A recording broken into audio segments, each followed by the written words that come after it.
Well, that was weird. This was an example of nonverbal communication.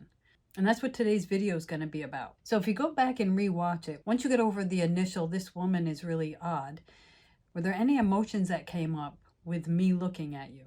Nonverbal communication is so important in every communication that we have. Learning how to use nonverbal communication to our benefit can really help us as caregivers of a parent, both with and without dementia. And I invite you to try it with your parent, especially a parent that has dementia. In dementia, there's so many opportunities for confusion that if we can cut through some of that confusion, our communication can be way more effective. Before we get into today's video, I wanted to quickly introduce myself. I'm Tammy Provenzel. I'm a dementia certified physical therapist and more recently a life coach. Our healthcare system doesn't provide enough resources or guidance to caregivers. So I started this channel to be a resource for caregivers who are caring for their elderly parents, both with and without dementia. I think a lot of us have probably heard the saying that most communication is done non-verbally. And I think that came from a study that was done in the 1960s. And this study showed that 7% of the message we're trying to get across comes through verbally. 38% comes through the tone of voice we use. And 55% comes through body language. What is verbal versus nonverbal communication? Verbal communication is the actual words that we're saying or the words that we're writing. Nonverbal communication includes things like our facial expressions, our body language, gestures, our posture, eye contact, our tone and pitch of our voice, and even how far away we are from somebody when we're talking to them. And over the years that I've worked very closely with people, both with and without dementia, I know that nonverbal communication is huge. Understanding that when we're working with someone with dementia can be really impactful. It can really help with conveying the message we're trying to get across. Let's quickly go through the techniques that are included in good nonverbal communication styles. So the first one is our facial expression.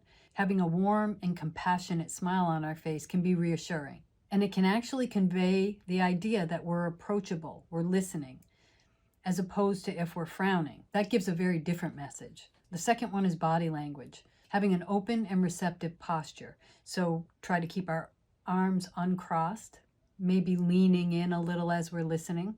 This gives a message that we're interested in what they have to say. And then gesturing. We can use gestures as a form of nonverbal communication. If we put a hand out to help somebody stand up, or we put a hand on somebody else's hand, these can be really reassuring expressions that we care. Posture is another thing to think about. One of the most effective ways to communicate is to get to somebody's level, physically get to their level. So if someone is sitting in a wheelchair, to crouch down so that we're at eye level together. It sends the message that we respect them. Maintaining eye contact is another nonverbal communication strategy. If we maintain gentle but direct eye contact through a conversation, that gives the message that we are listening and we want to hear what someone has to say.